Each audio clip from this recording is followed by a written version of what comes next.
Today we'll hear from two political candidates running for the role of Cuyahoga County Prosecutor and their positions on certain issues that arise throughout the discussion. Before we begin, I would like to give some time to the candidates themselves to introduce themselves to the audience. Candidate O'Malley, tell us about yourself in 2 minutes or less. Certainly. I grew up in the old Brooklyn area of Cleveland. I was the youngest of 11 children who grew up, and I met some of my old Brooklyn friends here who grew up in Brooklyn Acres, right off Memphis Avenue. I've been a practicing attorney for over 30 years, but before I became your prosecuting attorney, which I have been for the last 7 years, I was a Cleveland City Councilman for the old Brooklyn area for 7 years. So much like Councilman Plenty, who I just ran into here, I was on the ground level serving people while also practicing law, being a criminal defense attorney. After I left the Cleveland City Council, I became a Cuyahoga County prosecutor. For 7 years, I was in the position of assistant prosecutor. About 8 years ago, I made the decision, after gathering the experience that I have, I made the decision to become a Cuyahoga County prosecutor. It was not an easy decision. And it was a decision I made after I reflected on my own experience, my values, and what I could do for the community. In my tenure as Cuyahoga County prosecutor, we've had some great breakthroughs in the criminal justice system. We've started an early intervention center for juveniles, where we divert now 1/3 of the cases that are charged with juveniles who have committed crimes within our community. But more importantly, we also started an adult diversion center where we're working with people with mental health and substance abuse issues, trying to keep them out of the criminal justice system, restoring them to health, and getting them back to their families. We did all of this while also operating during COVID, and everybody who went to school during COVID remembers how difficult those times were. So in my 7 years as your Cuyahoga County prosecutor, I've demonstrated the leadership that it takes to get things done working with our community partners, getting kids on the right path through our intervention center, getting adults on the right path through our adult diversion center, but also keeping the primary focus of my office, which is to keep our community safe. Thank you. Good. Thank you, Mr. O'Malley. And now I'd like to turn it to you. You have 2 minutes or less. All right, tell us about it. Thank you. Good morning. It is Wednesday, my dudes, and we are here to participate in democracy. All right. So my name is Matthew Ogg. I'm a law professor at Cleveland State. I'm a former public defender, former special education lawyer, native of North Royalton, former Guinness World Record holder, former Jeopardy contestant, basically just a huge nerd, which is why I have to wear the shirt. And this nerd is running for Cuyahoga County prosecutor because I believe that we can create justice for all. Now, justice is a lot of things. I fought for justice as educational security, teaching low-income and first-generation students at Tri-C, and also as a special education lawyer, representing parents of children who are being denied accommodations. But I also fought for justice as a public defender, justice as rehabilitation, success upon re-entry, and strong communities. Now, the fundamental truth is that we create justice when we think big about what our communities need, and when we seek to prevent crime, not just react to it. And that's the decade of legal experience that I have. I am well versed in the data and the research that actually helps us address and prevent crime. I've had experience folding that kind of best practice data and research into successful litigation strategies at every single job that I've had. I am well versed in having those difficult conversations to empower folks who are trying to keep our communities safe at the grassroots level. That is what I am here to do. I'm running for Cuyahoga County prosecutor because I look at the outcomes of our county. I see us as an outlier, and not in a good way, relative to other counties in the state, and an outlier on some issues even relative to the rest of the country. We can do better than that, and that's why, as your prosecutor, I will target the crimes that harm our community, build an office in the people's interest, work to break the cycle of trauma, and support rehabilitation through services. That is justice for all. It's what our communities deserve, and it's what our communities need. Thank you.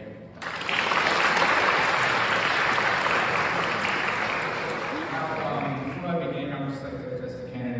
yourselves, I just want to make this point known. You guys can't rebut each other's points, but I only ask that there be no interruptions, not like the 2020 presidential debate.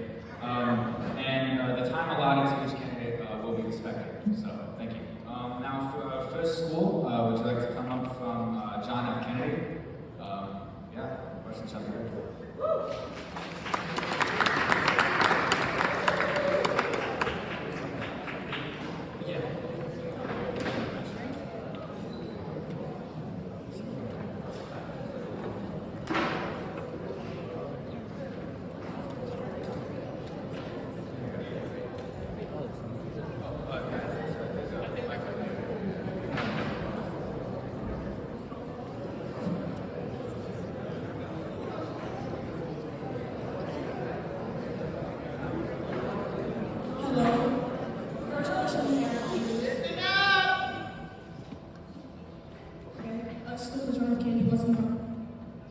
What the candidates will do once they get the job in our county prosecutor. Could you repeat the question? What will the candidates do once they get the job in our county prosecutor? So what will you guys do once you get the job? Mr. Mount. All right, thank you for that question. I have a long list of things that I'd like to do as county prosecutor. Among them are to deal with some of the policy issues that we're seeing, the policy outcomes. For example, right now, over the last 5 years, Cuyahoga County has tried nearly as many children as adults as the rest of Ohio combined, and 92% of those children are black. I intend to restructure the juvenile unit so that we're not just reacting to serious juvenile crime after it's happened, but that we're actually trying to prevent that crime, that we're trying to intervene early. In addition, certain things that I would like to do, I'd like to stop asking for cash bail so that we actually base our pretrial detention decisions, who is in the jail pending trial and who isn't, based on public safety. I would also like to restore and strengthen the conviction integrity unit and really take wrongful convictions, which we've seen a lot of exonerations in recent years in our community, more seriously. I'd like to provide additional affirmative pathways for folks who believe that they have been wrongfully convicted. Furthermore, I'd like to actually make the office more transparent. A lot of what we know about the county prosecutor's office and its outcomes doesn't actually come from the office, it comes from places like the state. And as the lawyer of the residents of Cuyahoga County, I think we deserve to know how our lawyer is doing and whether there are disparities in the charging process, in the sentencing process, in hiring, so on and so forth. And so I think that one of the biggest things that we can do is understand what is actually happening so that we can then improve it. Thank you. To Mr. Odd's point, what we need to do is make sure that everybody understands everybody's roles, because as an elected official, whether you are a county prosecutor or you're running as a Cleveland City Councilman, it's important that you always speak the truth to the people. Right now we have people in national elections, right? An individual who's running for president who has a history of not telling the truth to the public. So when you're up here judging the candidates, make sure you realize that when they talk about things like cash bail, that's really an issue pertaining to the common pleas judges, because they set the bail policy. When we're talking about things perhaps that we'll discuss later, like a discretionary mind over, those are things that a juvenile court judge decides, right? And so as we get further into this discussion, make sure that you as a group realize when you're being told the truth or when you're being misled, because it's so critical to understand the role of the criminal justice system and who's responsible for what. Thank you.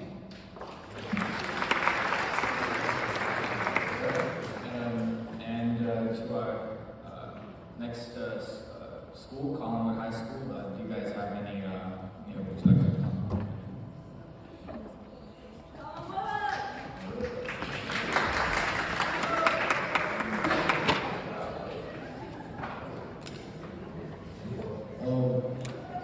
My name is got a question for both candidates.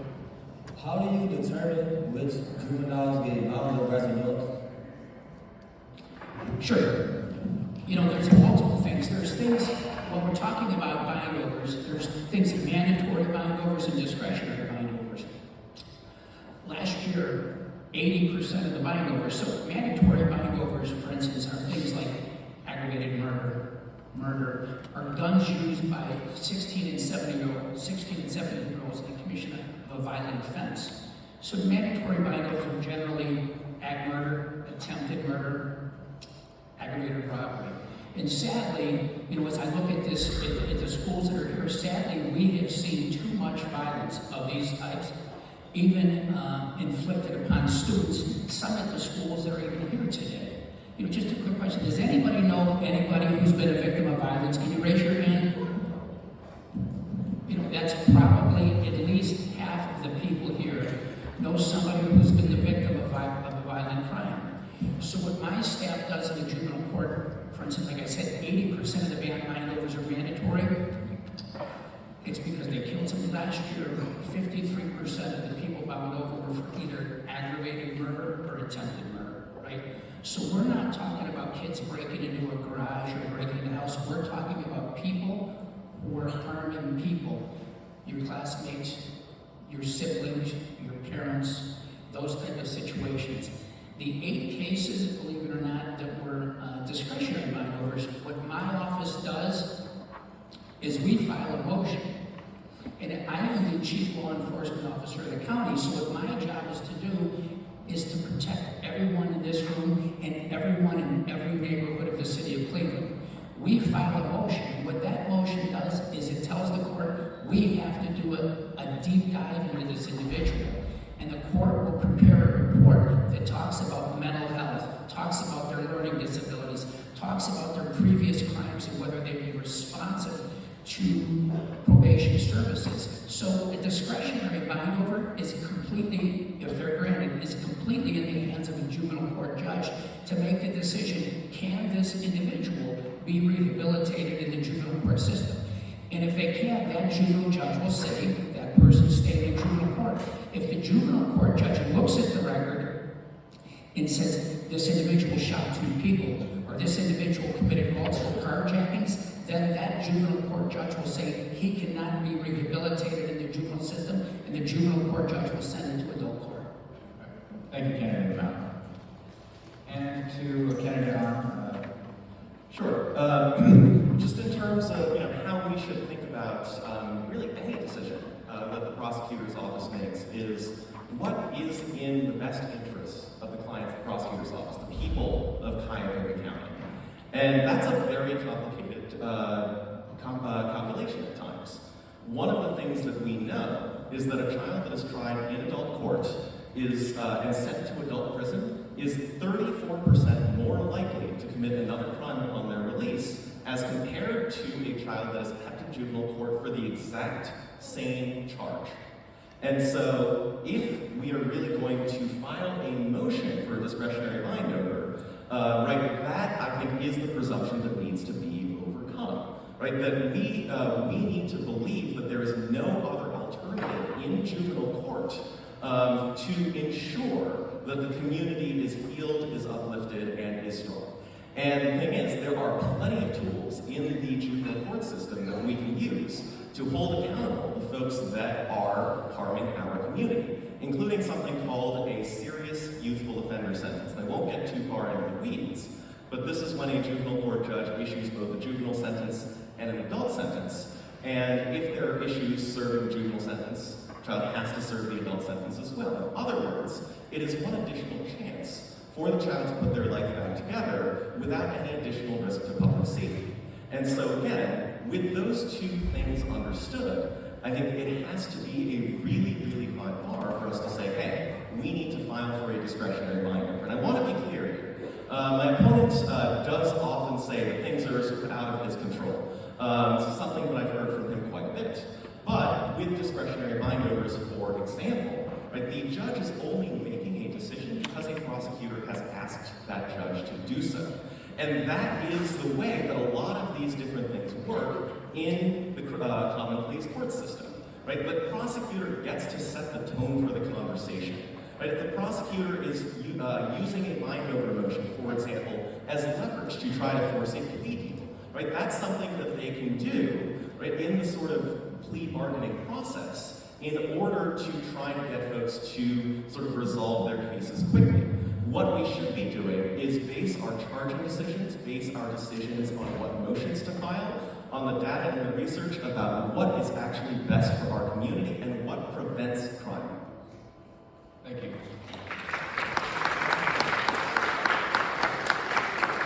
Next question.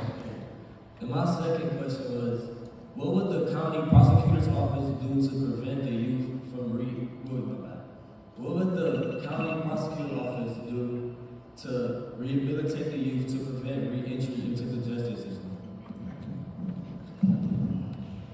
That's a great question. It is a great question, and in fact, that is the stated mission of the juvenile court system. Cuyahoga County actually created the second ever juvenile court in the entire country in 1902, understanding that children should be treated differently, and that this should be the goal. Now, I think that this is really important. What the data and the research tells us is that early intervention is the key to making sure that the children do not come back into the justice system. Right? It's a lot easier to help and to reach somebody at 11 than it is at 15. And so we want to make sure that we invest as many resources as possible into these cases where we're seeing really young children in front of the juvenile court system. Right? In the first instance, I think it's a question of whether we should even be charging those individuals in the first place. Right? And I think in the vast majority of cases, the better thing to do with a 10 or 11-year-old who is having issues for any potential reason, it could be there's issues going on at home, it could be that there are issues at school, undiagnosed special education issues, it could be that they have a mental health issue or a substance abuse issue, or they have elevated lead exposure levels, right? All of these things, we should be thinking about those even before we discuss charging, right? Because that provides an off-ramp. It means that they're not going to necessarily be sort of involved in the juvenile justice system, which we know itself is an indicator of whether somebody comes back. And so we want to make sure that we are using every tool in our toolkit and making sure that we are supporting folks who are doing the kind of work that is actually healing our children, healing our communities as much as possible. Right? We want to get in front of this problem. We want to try to prevent folks from coming back. And that starts even before we talk about charging.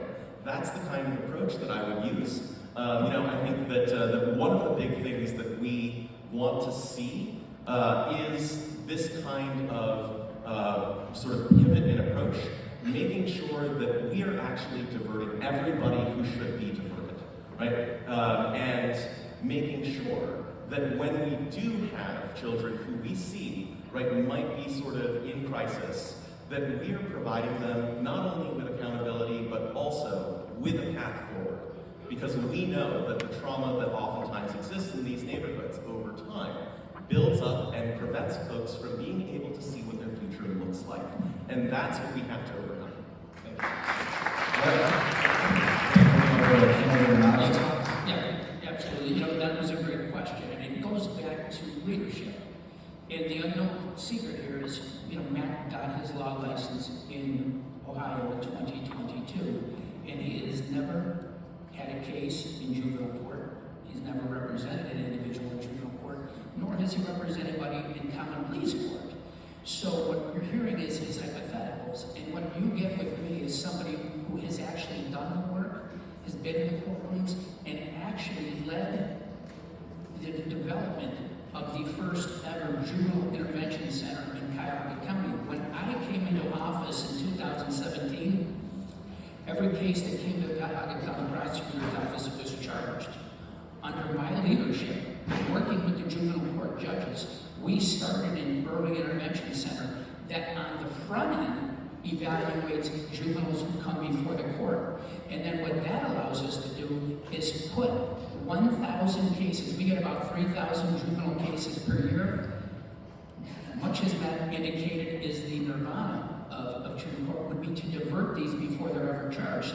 And that is precisely what we have been doing for the last 5 years. And he would know that if he was in the court, because we divert 1,000 juvenile cases a year without ever charging them. And that what that allows us to do, and that includes even felonies 3, 4s, and 5s, and what that allows us to do is get the people the assistance, the counseling, the mental health, the counseling and treatment that they may need so that they do not recidivate.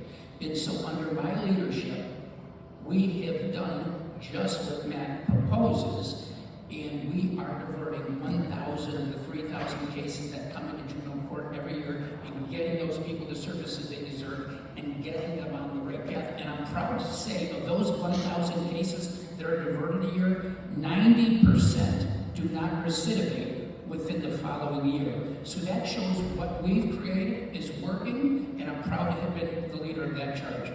Thank you. First, I'd like to ask Mr. O'Malley for the follow-up point. So you mentioned, that you've delivered more resources to kids and people since your time in to prevent recidivism. So I would just like to ask, how have you delivered these resources? Have they delivered? Yeah. How have you done that? Well, in juvenile court, we went to county council, and we said, and we actually toured facilities in 2 other counties in the state where they have a similar facility. And so based upon our tours, we went to the county council with the juvenile court judges, with some pastors from the Cleveland area, and we said, here's what the model facility looks like. Will you please fund it? So then we went through the funding process. The center is under the complete control of the juvenile court judges, and it has allowed us to do the good work that we're doing with the juveniles, but it was an issue of going positively, demonstrating to the county council the value this could have, and then getting it done. Thank you. All right, and the Stephen Connor, actually, question. I'm Stephen Connor. I have a question for both candidates. What are the pros and cons of youth poverty? So, Mr. O'Malley, you have the floor. Well, the sad reality is there is no pros to bind over. Unfortunately, we have a thing and I want to bring this up, we have a thing in our state called Marcy's Law. Does everybody here know what Marcy's Law is? About 4 or 5 years ago, there was a constitutional amendment. People got signatures because there was an individual girl who was victimized in another state, and her parents did not feel that the criminal justice system was responsive to them. So a group of citizens in the state of Ohio got together and put on the ballot something called Marcy's Law. And what Marcy's Law does is mandates that victims of crimes, their families, have to, first and foremost, have input in all critical processes of the criminal justice system, and also have the ability to be present at every point of the criminal justice system. So, part of the duty that we have in my office is to sit down with victims and their families and listen to their viewpoints. And I have to take their viewpoints into consideration. Ultimately, I make the decision. But for instance, there was and this woman was just on TV last week. She had a 15-year-old son who was gunned down over East 105, and he was shot 15 times. And that mom was on Channel 19 demanding that the individual who shot her son in the back of the head and then shot him 14 more times was tried as an adult. Now, my office has to take what that mom says into serious consideration. And we have to make a decision based upon that individual's history, the crime he's committed, and his chance of rehabilitation in the juvenile system. So all of those things are weighed. And so what are the pros and cons? There is no pro when a juvenile commits a violent act. Last year in Cuyahoga County, we had 41 juveniles charged with aggravated murder or murder. 41 on 30 bodies. None of that that is good news. So there is no pro to a buying over. But what we can do as a community is try to address those issues that are causing those tragedies, because they are tragic for both the victim's family, that mom who was on Channel 19, as well as the family and the individual who committed it. So what I feel is that we have to stop these crimes before they occur. We've got to reach the kids before they pick up a gun, and the only thing to make these situations better is to prevent them. Thank you.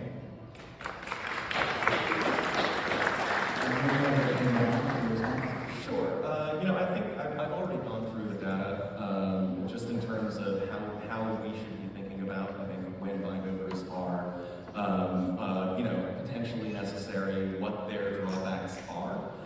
So I want to instead respond to some of the things that my opponent has brought up.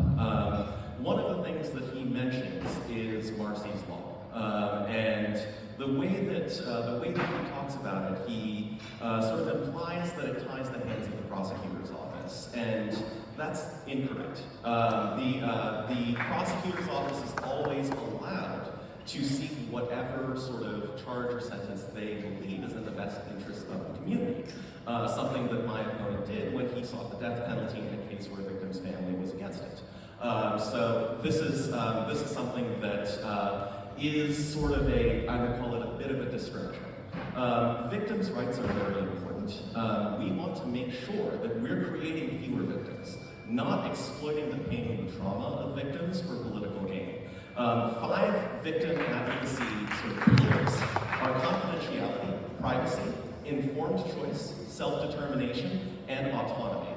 And even when I believe that I need to sort of go to the mat for a victim for stronger enforcement or for a more aggressive sentence, I will always make that case consistent with those 5 pillars. I do finally want to note that my opponent is correct that serious juvenile crime is at an all-time high. We've set new records 3 years running. And that has happened, I might add, under my opponent's watch, after he started to increase the rate of juvenile overs in this county, which started in the first year of his administration. The spike in juvenile crime postdates that. It actually comes afterward. And so this is something that I think is really important to zoom out on and understand, right? What is the actual big picture approach to preventing serious juvenile crime? Because that is not what we have seen over the last several years. Thank you.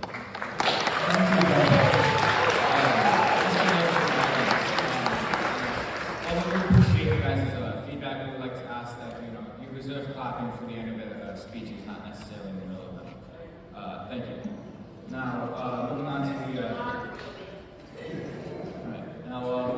the next delegation, Lincoln West. You guys have a question?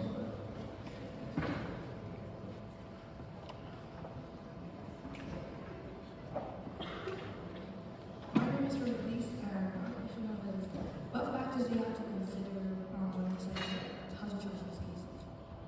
Could you repeat the question? The question was, what factors do you have to consider when choosing to decide how to charge these cases? So, just to clarify, the question was, what factors should the prosecutor's office consider when deciding to charge a case? That's a great question, because that charging decision, whether we're talking about juvenile court or adult court, really dictates the outcome of a case. And you'll indulge me for a minute, there's a good hypothetical that I can use. Think about, let's say there's a disagreement in a bar, words are exchanged, and all of a sudden 2 guys are outside the bar, one of them swings a piece of broken glass, maybe a broken bottle at the other, right? What do you think that might be chargeable as?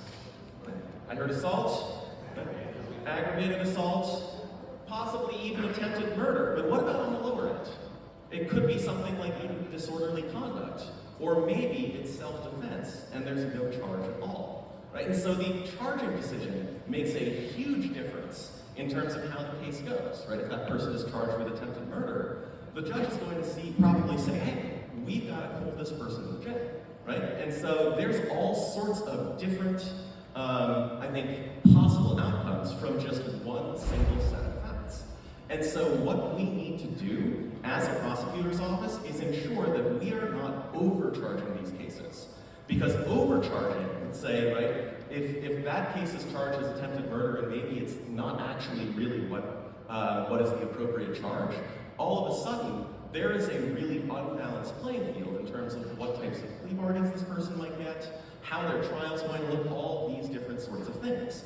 And what we see is the practice of what we call coercive plea bargaining, where somebody, maybe they feel like they have to plead to something that they don't really feel like they did, just in order to get out of jail and to get back to work and to get, get their life restarted again.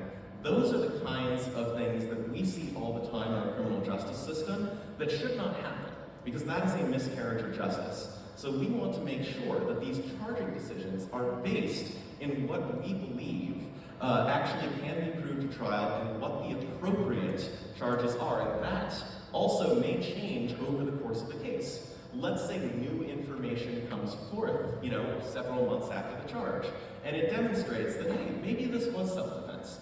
Prosecutor's office should be willing to, with that new evidence, without much trouble, just say, hey, all right, we're going to dismiss these charges. Right? We want to make sure that the most updated understanding of the case is driving what charges are actually on the table. Thank you. And moving on to the question. Thank you. Because, my office started along those lines. We started, recently the law changed as far as self-defense. And my office started something called a self-defense committee, because now the way the law works, you have to prove beyond a reasonable doubt that somebody was not acting in self-defense before you can prove whether the person is guilty of a crime by a reasonable doubt. So what my office has done is we have reviewed over 300 cases, including at least 3 dozen homicides that we did not charge because of self-defense. And in totality, in several hundred cases that we have not charged or we dismissed when the issue of self-defense was raised by the criminal defense attorney. And so we have done a good job, and this is all under my leadership, of starting a self-defense committee in screening cases both prior to presentment to grand jury as well as after, if it's raised by a criminal defense attorney, to dismiss cases where somebody has a valid issue of self-defense.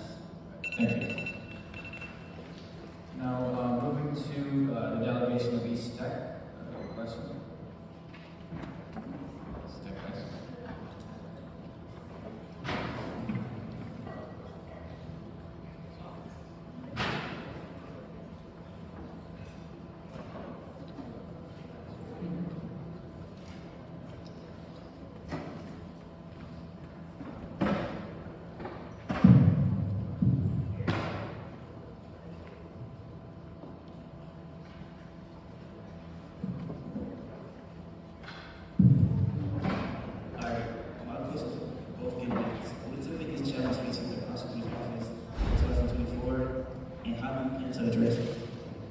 So he said, what is the biggest challenge facing the prosecutor's office in 2024? I think, prosecutors are part of law enforcement, and I think the biggest challenge, not just for the prosecutor's office, but for all of law enforcement, is to get people who we can hire, whether it's the Cleveland Police Department, whether it's all of our local police agencies. The number of attorneys in law school has significantly been reduced over the last 30 years, so I think the challenge in both the prosecutor's office and law enforcement overall is getting people who want to get into the field. And sadly, we see the Cleveland Police. I used to be at Cleveland City Council. We had 2,000 police officers in the city of Cleveland. That was 20 years ago. We're down to 1,167 last I heard. So we have seen a significant decrease in people who want to get into these positions.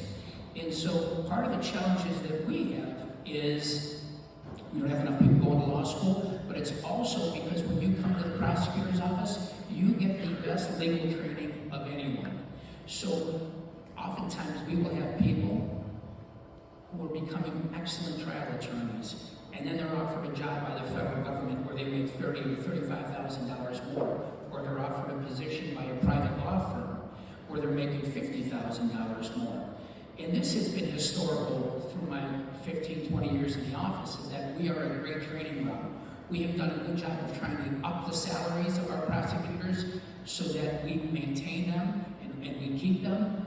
But oftentimes in a competitive environment, people go with the position that pays more, especially when you're raising a family and you have 6 figures in student loans to pay back. So the difficult thing that we have in the prosecutor's office is maintaining staff when they get experienced. Things that I would like to do with our community. I would like to see the county sheriff's department, and I've had these discussions, I think we need a regional helicopter. Too often we see chases within our community, whether they're going from Cleveland to the suburbs or the suburbs to Cleveland, and we see tragedies that are occurring throughout our community. I think it's imperative for law enforcement to back off these high-speed chases and get a helicopter in the air, much like the Highway Patrol does when they come to town, and bring them and help us have safe communities without risking people's lives during high-speed chases. And I think that would be a great advancement. Thank you. So I have spoken a little bit about some of my policy priorities that I would implement in the first year that I'm in office. I do want to sort of talk about this point about recruitment, especially within the prosecutor's office. My opponent is factually incorrect. Law school enrollment has actually been pretty steady over the last 30 years, and in particular, minority law school enrollment has actually doubled over the last 30 years. We are seeing the most diverse law school classes that we've ever seen. We're seeing folks from communities that oftentimes did not see themselves as lawyers, actually, taking that step, becoming lawyers, and making the profession more well-rounded and making the profession more equitable. And I've taught for the last 3 years at Cleveland State's Law School, and I've been able to see, what our next generation of leaders really looks like, and what they care about. And what they care about is creating equitable outcomes. What they care about are the communities in our county that have been the most disinvested over time. And when they're given the opportunity to choose between different public service jobs, they see a prosecutor's office that is not set up to actually look at the data about best practices, to actually really treat these issues with the sort of gravity that they believe that they should be seeing, and they're choosing other public service jobs oftentimes. Right? These are issues that I think can be solved with a prosecutor's office that's actually built in the people's interest. One that is interested in rebuilding that trust with the community, one that is actually looking to say, hey, here's how we're doing. We're going to tell you the status how we're doing. And, we know that we're not perfect. We know that, we have some wrongful conviction issues to deal with. We know that these disparities exist, and we're working to reduce them. Here's how we'll do that. We want to hear from you about these things. This is the kind of thing that I believe will solve some of these recruitment issues that have not, as my opponent notes, been solved by increasing starting salary, because I think the problem is a little bit different than that. And that is something that I would make sure to prioritize as your elected prosecutor. Thank you. A delegation from Campus International.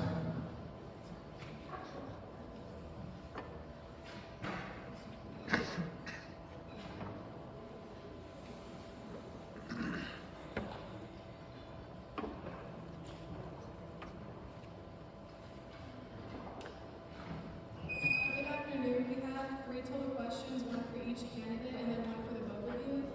So our first question is for candidate O'Malley.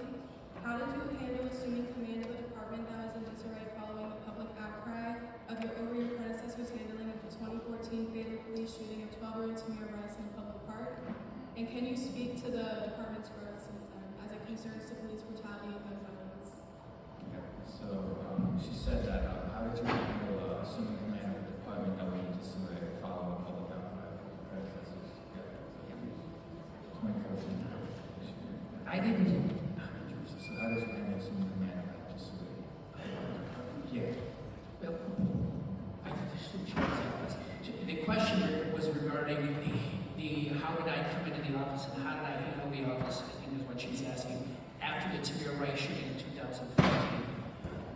When I came into office, one of the major issues regarding that election was the handling, the predecessor's handling of the Tamir Rice case. So I pledged publicly that if there was new evidence found, first of all, I pledged publicly that we should release the grand jury transcripts so that the public would understand what occurred at the grand jury presentation. So I joined the Cleveland NAACP branch and I advocated to release the transcripts of the grand jury. That is up to the judge who presides over the grand jury, though. Second issue is what we did was I said that ethically, if we could locate more evidence, that we could then represent the case, not my office, because I also started a policy that says if there's ever a use of deadly force case in Cuyahoga County, because of the perception of conflict with the local police agencies, and this is also a recommendation from the State Bar Association had a panel that came up with a report. So what I have done since I took office in 2017, I have referred every use of deadly force case to the Attorney General's office so that they can, with clean hands, review the use of deadly force. So I pledged during my campaign, if there is new evidence, I would then reach out to the Attorney General and have them represent, if they chose, it would be up to them. I would present that case to them and that they would be able to handle that case. So far, we have received no new evidence in the Tamir Rice situation. I think the video was clear to everybody who watched it during the course of that tragic homicide. And so, again, I told Tamir Rice's mom, I told their attorneys, new evidence, we would refer it to the State Attorney General, and we would let him represent it if he so chooses. Okay, thank you. The next question is for candidate on. So, what is your main asset that compensates for your inexperience when compared to your opponent's experience? Sure. That's a great question. You know, my opponent has a lot of experience in entrenchment in this office, and what we've seen as a result is a spike in juvenile crime. What we have seen is a rise in crime that he has presided over. And so we have the opportunity to re-elect that if we'd like, or we have the opportunity to elect somebody who has a decade of legal experience in understanding best practices from data and research and folding those best practices into successful litigation strategies. One of the things that I'm very proud of during the pandemic, when I was working at the Federal Public Defender's Office, is that I pursued a series of appeals in what's called the Sixth Circuit Court of Appeals, the federal court over Michigan, Ohio, Kentucky, and Tennessee, that helped the court really set a standard for when folks could request medical release from federal prison based on the COVID-19 pandemic. And you know, it's a legal standard that has now been folded into the federal sentencing guidelines. These are the sorts of things that I've shown that I can do. I can take these really intractable problems, understand how best to proceed, and then win cases that actually sort of implement those data-driven policies. And that's the kind of thing that we have not seen here in Cuyahoga County over the last several years. It's the kind of thing that we can do. It's the kind of thing that will help us uplift our communities, make them stronger and safer. Thank you. And I have one question for the both of you. Do either of you have plans to address the racial disparities in the Cuyahoga County legal system? And if so, how will the plan be executed? What measures will you take to provide people of all races a chance at justice?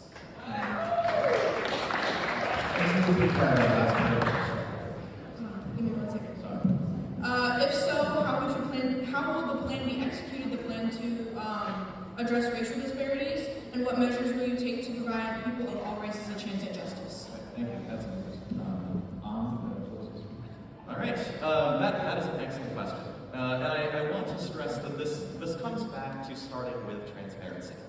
Right, as I mentioned, 92% of the children being tried as adults in this county over the last several years are black. The reason that we know that is because the state keeps and releases this data. Right, this is data that's publicly accessible on the state's website. We need to understand how, what disparities exist, how they sort of manifest in the criminal justice system here in Cuyahoga County before we can really attack the problem. I have the good fortune fortune of studying with Brian Stevenson of the Equal Justice Initiative while I was in law school. And what he always says about racial progress is you need shared truth followed by reconciliation. You can't reconcile before you have that shared truth, in other words. And right now, we don't actually know what the shared truth is about the disparities in our system.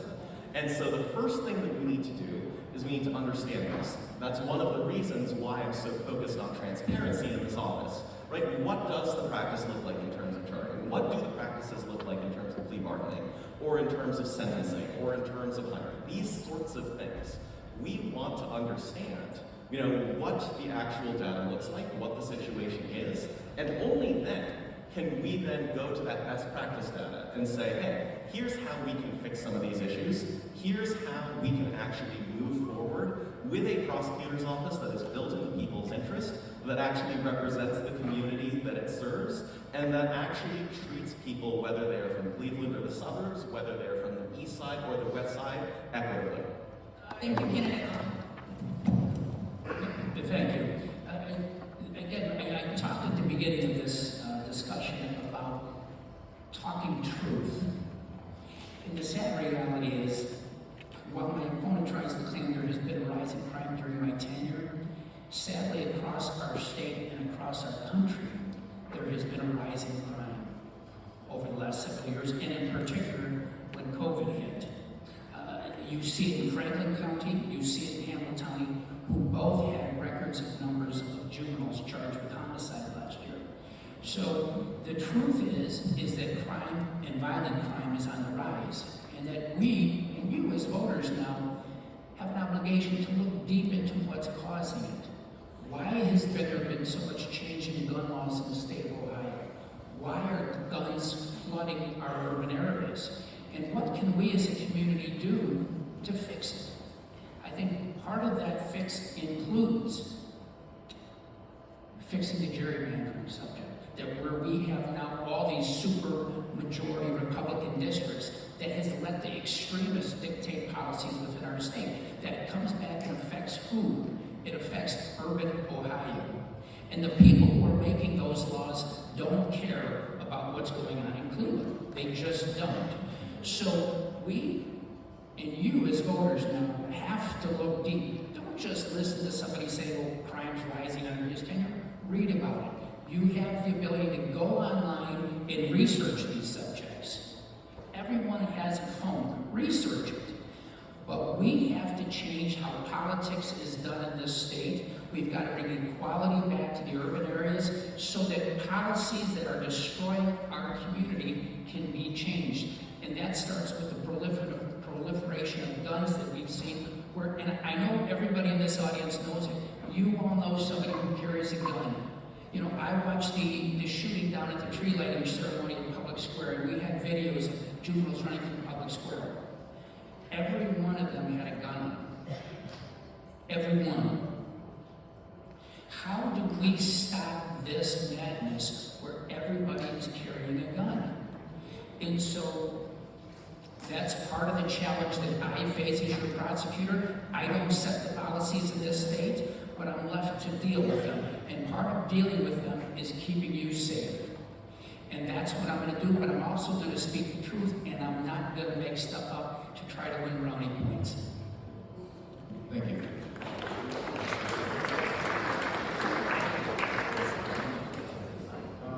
Next delegation, we have Morgan Leadership. My name is Tanya. I'm a junior, and my question is for the My name is Latanya, and I'm a junior, and my question is for both of the candidates. If you're elected or elected, what do you plan to accomplish in your first 90 days in office? Yeah, so she said, if elected or re-elected, what do you plan to accomplish in the first 90 days? Again, working with the courts and working with our local law enforcement.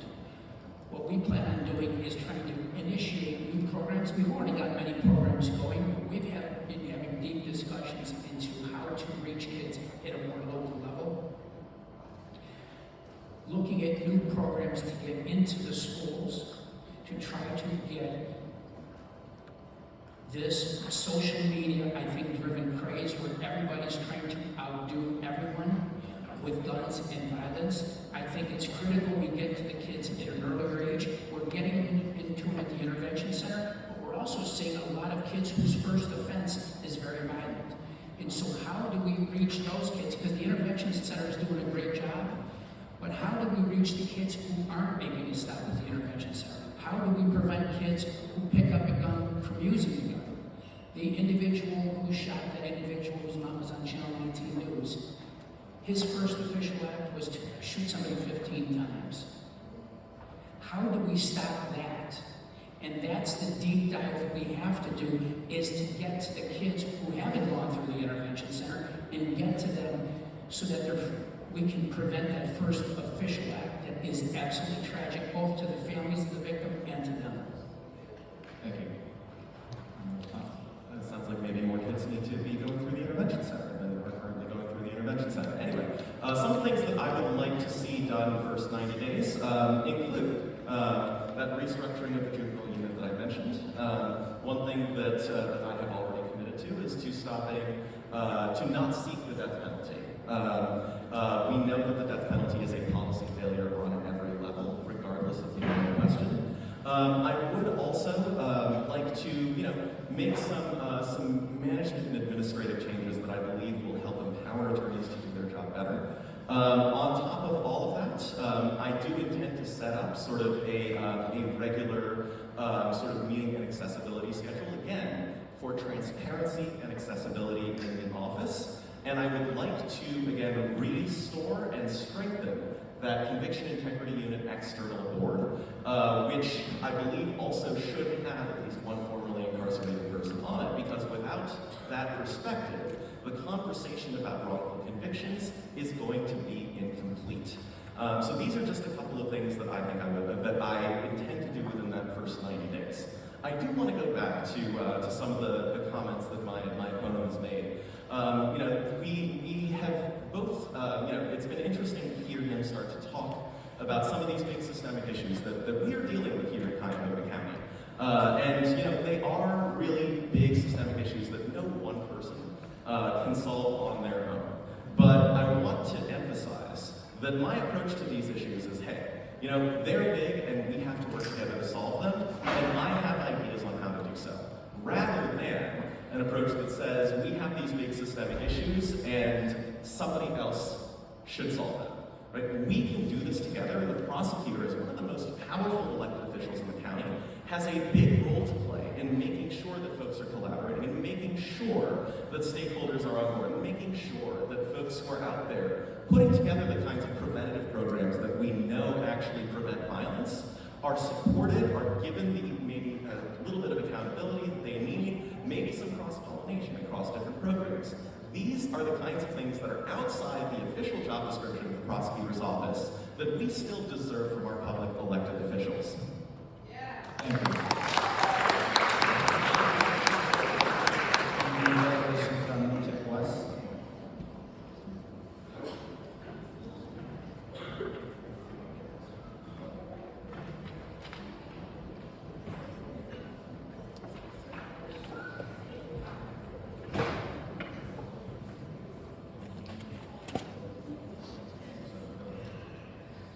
Hi, my name is Emma. I'm a junior at New Tech West, and I have 2 questions for both candidates.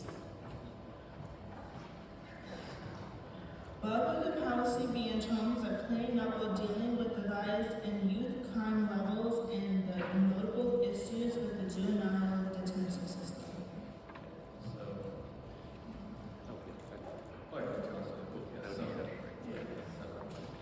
Which are policy in terms Absolutely.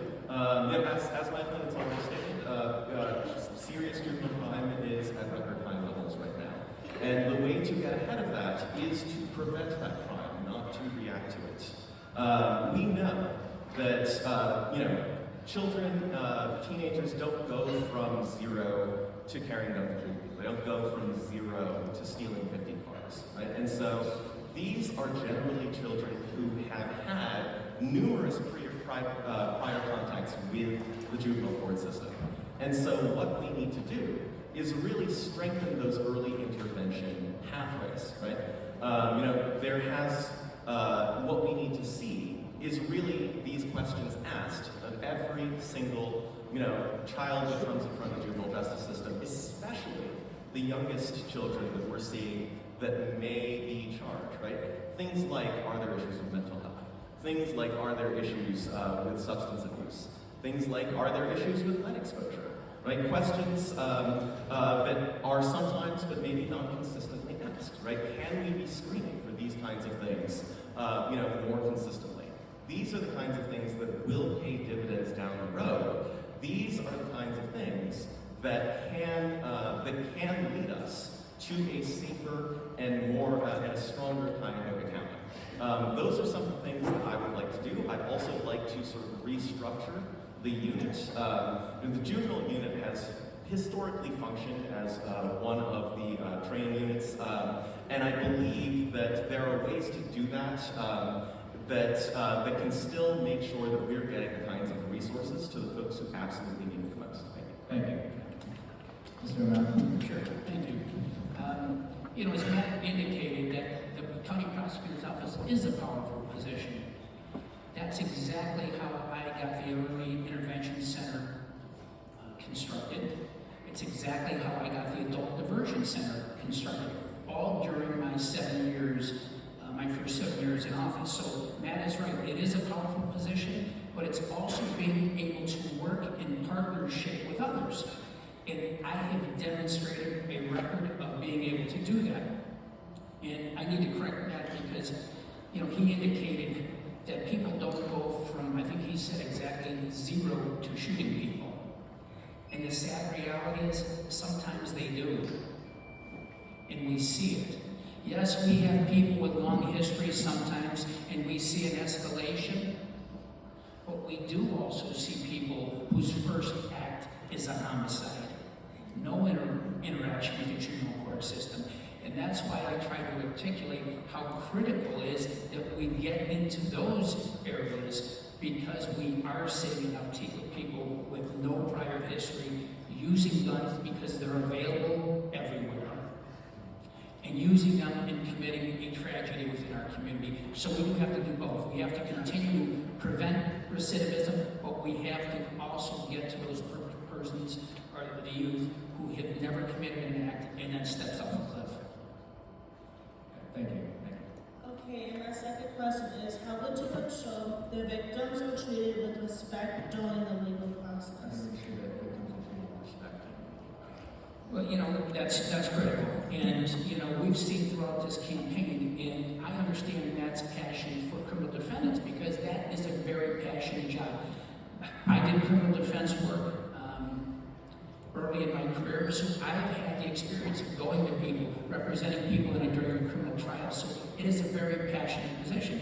But it's contrary, we all seek justice. All lawyers are bound to try to fairly and represent their clients zealously. But as a prosecutor, I am the one who represents the victim. I am the state of Ohio. So what we do is we meet with victims, we meet with victims' families, we sit down, we have victim advocates who are in my office, and the county also has a victim advocate agency. It takes a lot of work to get victims cured. I can tell you that, especially whether it's homicide cases, sexual assault cases, both families and victims need therapy. And so my office, working with our victim advocates, the county's victim advocates, we let them know how much their case means to us, how we are fighting for their loved one or for themselves, and they know that they have a partner who's seeking justice on their behalf. And I think that's why when people are in my office, they find the job so rewarding. Thank you. The question of victim support is really crucial. One of the things that I think goes sort of underappreciated in the criminal justice system is that the vast majority of folks who are involved in the justice system, criminal defendants, are themselves either recent victims or bystanders to crime. And so making sure that victims are supported, truly heard, and actually get connected with the services that they need is absolutely critical.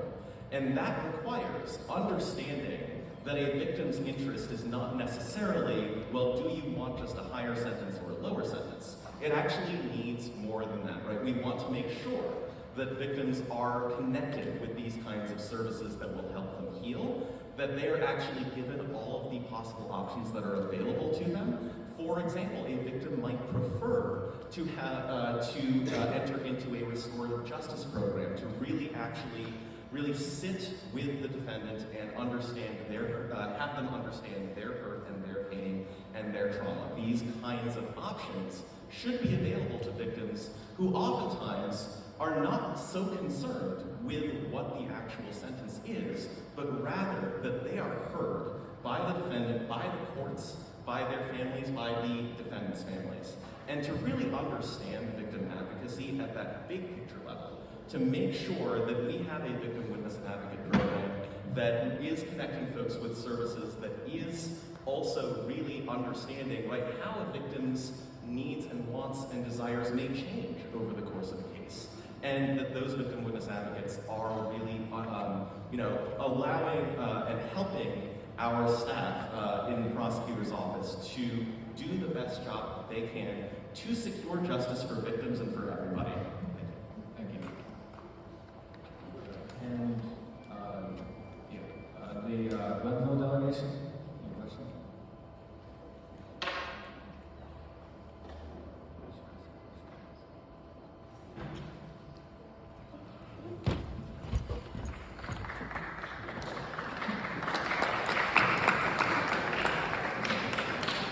Good morning. My question is for candidate O'Malley. Can you please discuss one of your most difficult cases that you prosecuted against a minor and explain why?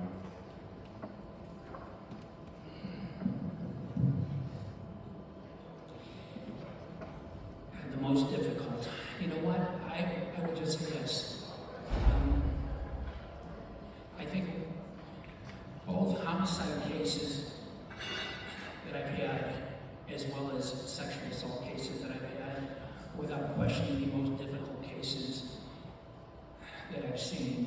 And because of the damage it inflicts both on the victim's family, but I also see the trauma that it commits upon the prosecutors within my office. I would have to probably say the worst one I ever saw was the tragic homicide of Eliana DeFries, and I will never forget that case as long as I live. She was a public school student who was transferring buses. I believe it was at East 93rd and Kinsman. And that case will be with me till the day I die. And I'll just say this. I will say that every case is very difficult like that. But some don't leave you. But we fight for justice. And that was an individual who had priors doing similar type of activities. And it was probably the worst case I had. But every case to every prosecutor is important. We have an obligation to, zealously represent victims. And so I will just tell you that, my staff takes it. There's a passion for the law, and there's a passion to represent victims. And, I think my staff will tell you that it's the most rewarding occupation that they could ever have, because we connect with people in their most damaged times and we try to bring them back to health. And so, for those who may be interested, I can tell you a path in law is a great journey. It takes some time and it takes some money. But when you get to the end of the road, you will find it is an extremely rewarding position. And I hope some of you in the audience today choose this path because, like I said, it is very rewarding. And I'm proud of the work that my staff does. And I'll just leave it there. But thank you for that question. I hadn't really thought about that, but I would say that was the most difficult case I've ever seen. Thank you.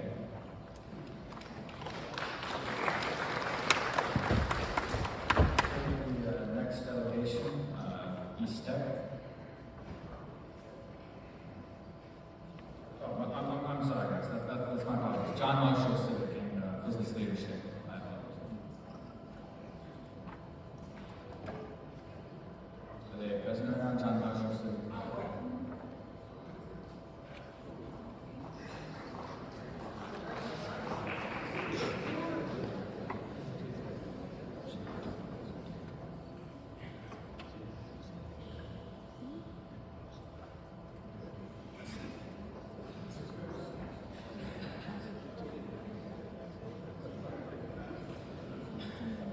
morning. My question is for both candidates. Explain the actions you would take to ensure Cuyahoga County is just for all its citizens.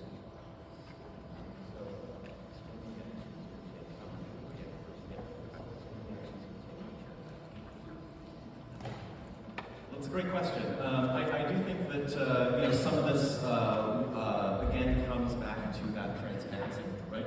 We have to know in what ways we see injustice in the system before we can actually work for justice. But again, there are a number of different sort of policy ideas that I have that I plan to implement. That includes addressing the juvenile unit. That includes addressing death sentences. That includes not asking for cash bail. That includes restoring and strengthening that conviction integrity unit. Among other things, I do think that there needs to be sort of an increased enforcement and attention on what I would call crimes of power. Historically, the way that I would sort of sum up what the criminal justice system has done historically is that it has under-enforced against crimes of power and over-enforced against crimes of desperation, right? And we need to right that balance. We need to actually correct the sort of the priorities to make sure that folks, powerful individuals, are not sort of held above the law in a way that folks who don't have that power are not. And that comes down to things like crimes of violence, sex crimes, human trafficking, of course, which is a big issue in this county. But it also comes down to things like abuses of public power and public office, as well as crimes like wage theft. I would actually intend to create a labor justice unit to make sure that workers whose wages are being stolen by their employers can actually get that money back, and that those employers are not actually eligible for government contracts in the future. Right? We can think more creatively about how to build up our communities using the vast power of the prosecutor's office. And there are a lot of different ways to advocate for justice, not just racial justice, but economic justice, justice in terms of disability rights, all of these different possible things that we can do to make our community stronger, safer, and fairer for everybody. Thank you.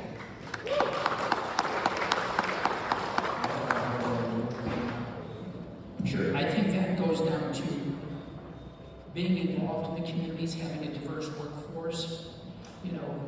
It's critical that the office reflects to the best of our ability that the community with which we serve. That's why we have within my office a minority recruitment process where we actually travel to law schools to try to recruit a diverse workforce, because I think it's the best workforce is one that reflects the community. So we do that. As far as seeking justice, we have tough fights. And one of the cases that we're trying to get into the U.S. Supreme Court right now is a case involving domestic violence. And you say, why is that so important? Well, anybody who deals with domestic violence realizes that there's a cycle of violence. And what happens oftentimes is that a victim will call the police and she's on board, or he's on board. And then after 30 days, after continuing talking with the defendant, we see people who start to lose interest, even though they were violently physically assaulted, even though that assault was a felony. But we think justice on behalf of that victim and to prevent more victims is to continue with that prosecution. So we have a case currently that the Court of Appeals has referred to it as a victimless prosecution. Well, it's not a victimless prosecution. We have body cams that will demonstrate that people are being victimized. And the question is, do we ignore that? Which is what the Court of Appeals has suggested that we do. Your victim doesn't cooperate, therefore a crime didn't happen. Well, that's not true, and we have evidence. So seeing things like how do we seek justice, it's not ignoring the fact that people are being abused. And even if they've changed their mind because they now have made up, it doesn't negate the fact that they were violently beaten in a felonious manner. So we push those particular cases because we want to stop that cycle of violence. So, justice takes different forms. For instance, You know, the easiest thing in that particular case would be to forget about it. The victim doesn't want to cooperate anymore. But that wouldn't be the right thing to do, because we know, based upon the science, we know based upon history, that it will happen again. So even if that person doesn't want us to protect them, we will still continue to go forward because we think society wants us to protect them, even if they don't know better themselves. So justice takes a different path. And these are all tough decisions that we make in our office, but my job is to keep everyone safe. And that includes people, of the example I gave you, people who are subject to domestic abuse. Thank you. Thank you. And in the interest of time, everyone, we do have to conclude the questions for now. If your schools would like to ask any other questions to the candidates, you guys can just email them, go on their websites, and get further information. We apologize. Now, I would like to give my introductions to the last speaker, Stephen Connor, who needs no introduction. Some may even call him the greatest of all time.